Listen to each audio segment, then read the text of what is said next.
pertaining to the body and pertaining to the mind, and these are discussed by, say, Vachaspati Mishra in great detail, and I will not be able to go into those details for shortage of time. The way we study the universe is not taking thing by thing, for there can be an infinity of them, and that is why there is a saying that Rishayopi padarthanam nantam yanti prathaktvatah lakshanena ta siddhanam antam yanti upaschitah. So we draw commonalities and study things in groups, and the world is studied first through the sense organs, which are the gateways of knowledge, and however, it also becomes very clear that the knowledge that we obtain through our sense organs are highly limited, and that is why there is a saying in Sanskrit which says, Indriyai rupalabdham yat tat tattvena bhaved yadi jatas tattvavido balaha tattvajnanena kintada. So in the Purana, it's described that the sun is moving around Bhumandala, and through the course of his yearly rotation, he goes inwards and outwards. Okay, so our experience of that on the Earth is at the beginning of Uttarayana, he's situated over the Tropic of Capricorn. And at the beginning of Dakshinayana, he's situated over the Tropic of Cancer. There's a clear relationship between this movement inwards and outwards over Bhumandala and this movement northwards and southwards on Bhugola.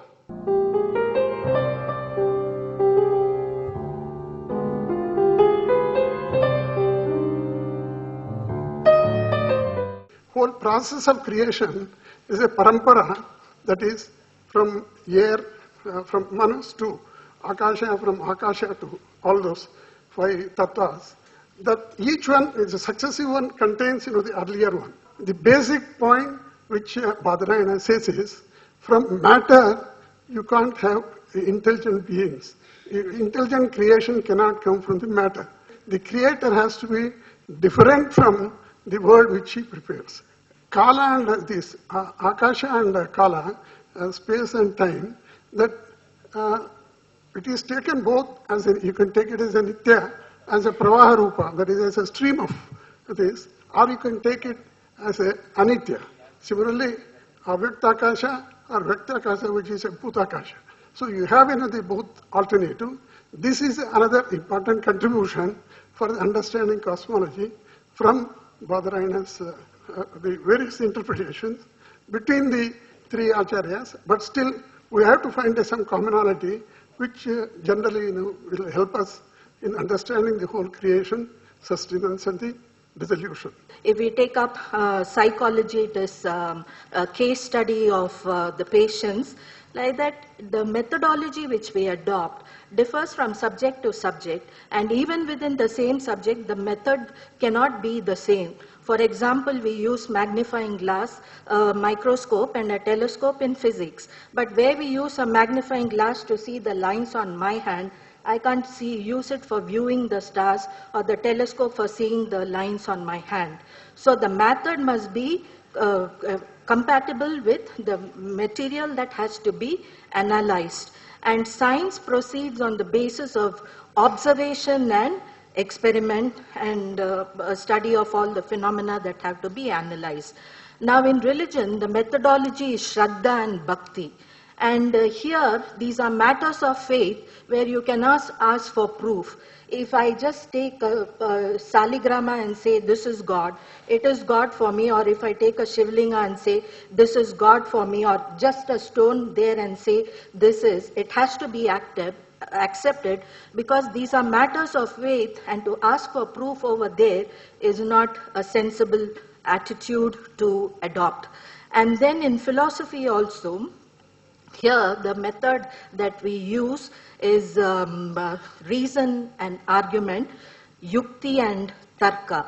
And therefore we find yukti and tarka in philosophy, shraddha and bhakti in religion, and science is based on this vichara and vishaya, as I told you, from the 2 perspectives.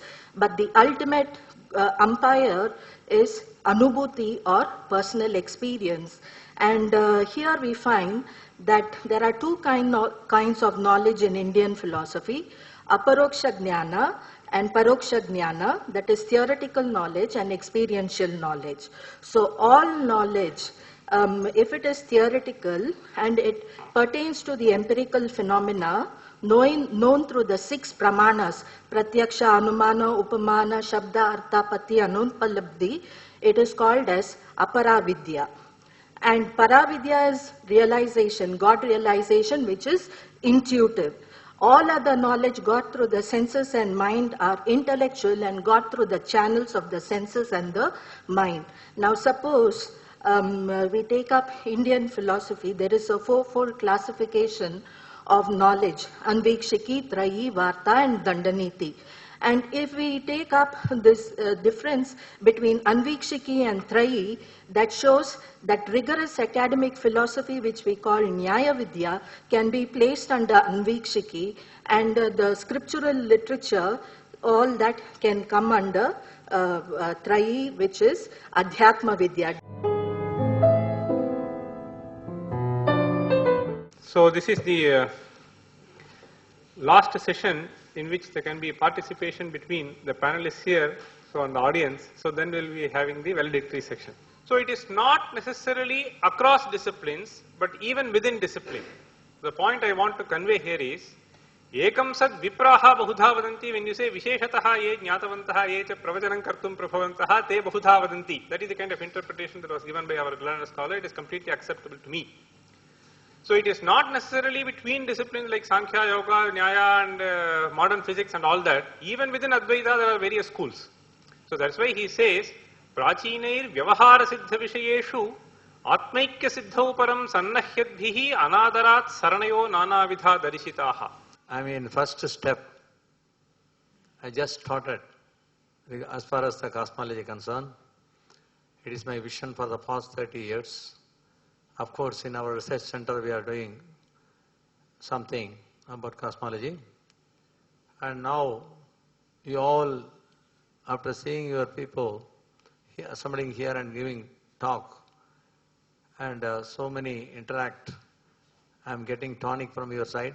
Many people who do religious studies have compared creation myths from all over the world to creation myths all over the world.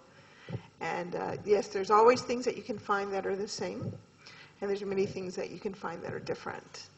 The problems of global warming or terrorism, etc., cannot be solved unless the individual transforms himself. Well, I have not been able to attend all the talks. Yesterday I was away from Bangalore, but from the talks I have listened to, it has been very stimulating. I'm basically a scientist, but nowadays I also involve myself in a certain amount of philosophical thinking. But I must say that most of the presentations were exceedingly good, and I learned quite a lot. And there is certainly a case for having future meetings like this, and it must be held in different places in India, both in the south and in the north. And we very badly missed the presence of some of the foreign scientists and who were to come here, but unfortunately they could not make it. So this is a very important area which should be investigated, because as has been clear to you, India has quite a lot of heritage in many of these fields, and we should try to expose this to our friends abroad, and we should look at our own heritage also from a modern point of view. And in all these things there is always the question that what is acceptable to us and what is not acceptable to us, what is useful to us, what is not useful to us. These things depend very much upon how we educate ourselves.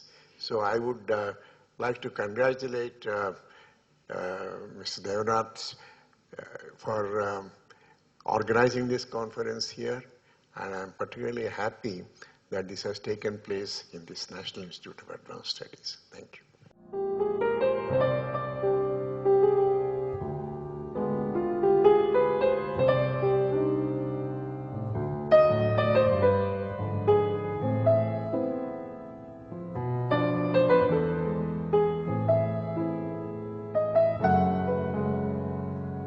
Now, the founder president of Srinivas Jyotish Vigyan Research Foundation, will deliver the welcome address. Hari Om, Sri Guru Bhyo Namaha.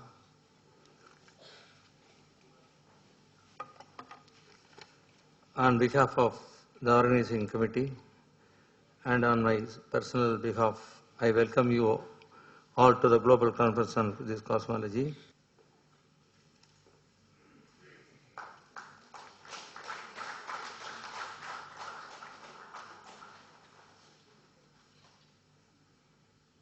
We have always trained to believe that knowledge is acquired by observation, analysis, and verification. We have also been trained to believe that anything that is not based on observation and analysis and anything that is not verifiable is not scientific. This is a corollary.